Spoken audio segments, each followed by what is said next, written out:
everybody, it's your boy Jack here. Today in this video I'm going to be talking about the Doomsday Clock issue number 1. I'm going to be breaking down a bit about how I feel about this series, this whole entire series, along with this issue here. I'm going to be talking a bit about how I feel about it.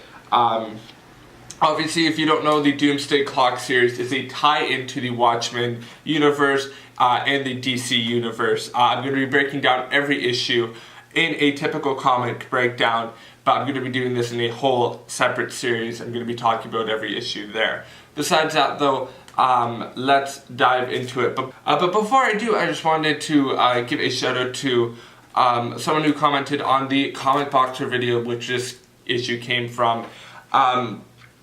His name is Geeky Genji. I'm hoping I'm pronouncing your name right.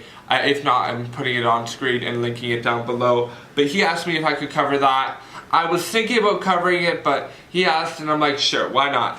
So I'm going to be covering all 12 issues of this series. I'm going to be breaking down a bit about how I feel about it and everything around that. So yeah, let's dive into the issue number 1 breakdown. Here we go. So the Doomsday Clock issue number 1, obviously as I've said before, is a tie into the DC universe and the Watchmen universe, sort of bridging the gap there.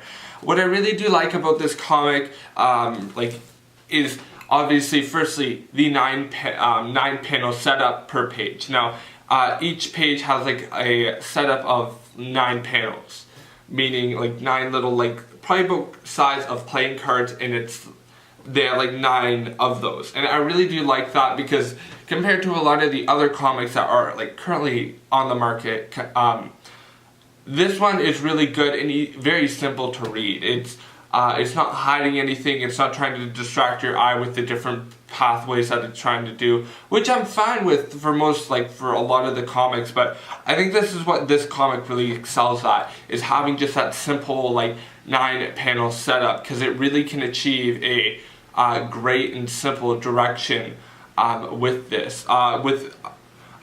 This comic being a 9 panel setup per page, it's really good because you can get a whole, although they are small little boxes on the page, it really, you still get a lot more leeway and detail with the comic itself, and you still get a really good story out of that.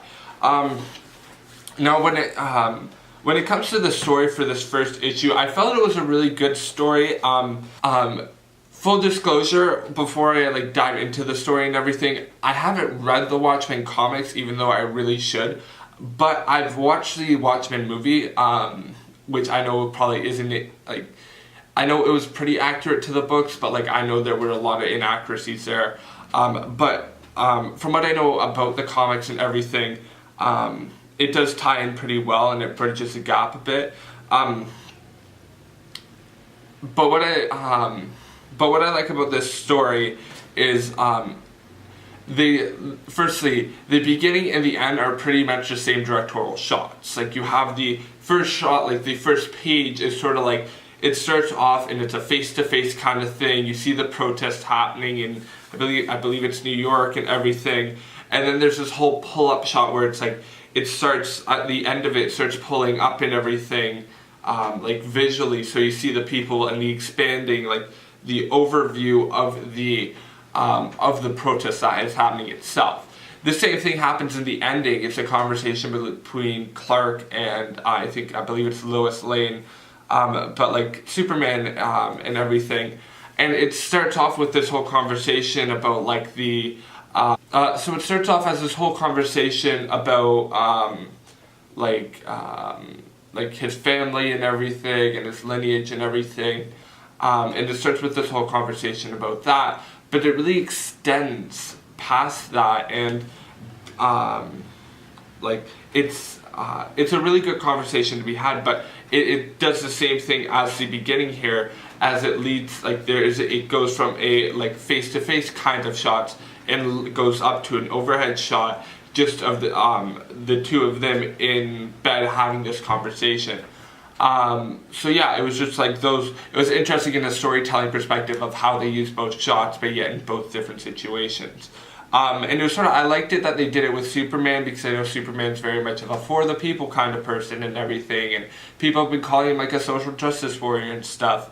And like that has like a really good like way of connecting those two like storylines together. Now moving forward, when it comes to some of the characters in this book, you got obviously Ozymandias back. He's in hiding. Dr. Manhattan, who they really don't know where he is. You got Rorschach, and technically he's Rorschach number 2, because Rorschach number 1, R.I.P., died in the first Watchmen.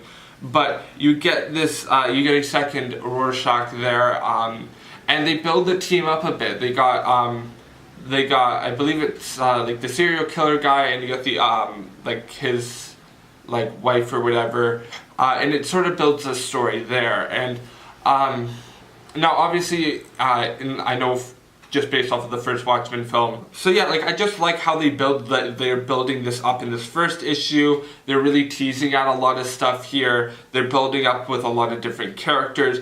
And for me personally, one of the main questions that I have is, what is going to go on with Rorschach?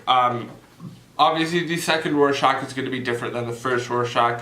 I don't know if he's going to be honoring, like, if or how he would be honoring the lineage of like the past Rorschach and everything. But I'd be excited to see that. But part of me, as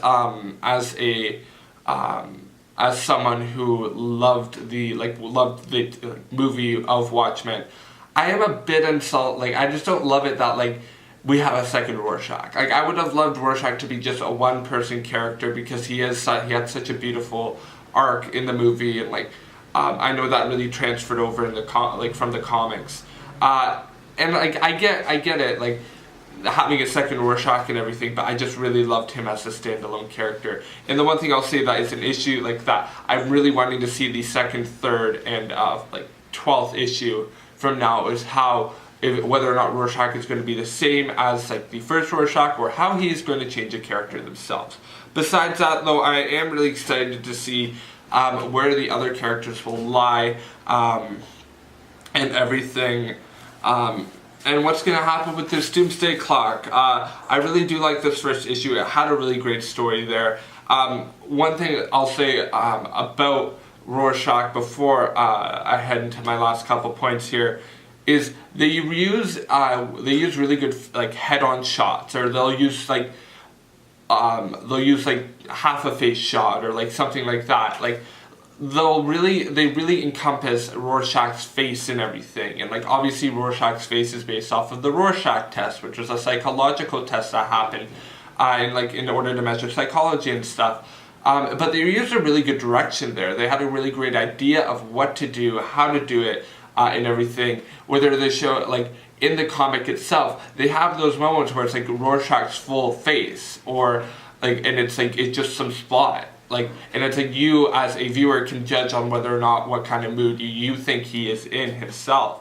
Along with that as well, like you have the other, like you'll have moments where he's looking this way and half of his face is covered either by darkness or whatever, but you'll see the one spot, and it's like you get to see that through Rorschach's body language, or through his facial expression through the mask that he wears.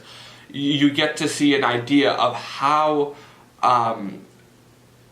this character is concerned with an issue, and like what kind of emotion he has about it. And that's why I think there's like, I've realized with Rorschach in this comic book is like the emotions that he has, and like how the writers of this book intend to distribute that visually and everything. And yeah, I think it's just a great attribution to, or like a great like tribute to like Rorschach himself. And like I just love that about this character. But yeah, I would 100% recommend this comic if you are interested in DC, or if you're interested in Watchmen, 100%, because obviously this is an attachment to the whole like Watchmen universe and crosses over to DC. Along with that as well, I'd recommend this to you like if you were interested in like really well drawn comics that has a really good direction and understands their characters well. Lastly but not least, I think this is a really great comic. It's one that's definitely popular in that if you're interested in like just non-Marvel comic, like not a Marvel Comics like comic, or you're not interested in like a typical superhero storyline, but like one where it's a sort of a superhero storyline that's sort of based a bit more on real life and everything, this is a comic I'd recommend for you. Overall, I'm really excited to see how this next issue is going to be. I can't wait to talk about that. I'll have that coming up soon. But yeah, thank you so much for watching. My name is Jack Skinner. You have a great night. If you've read the first issue of the Doomsday Clock, let me know what you think about it down below. Does it compare well to the Watchmen comics? Feel free to let me know down below. Besides that, my name is Jack Skinner. You have a great night. Feel free to like, comment, share, and subscribe. Let me know what you think about everything down below. Along with that as well, have a good night. Don't text and drive. And bye.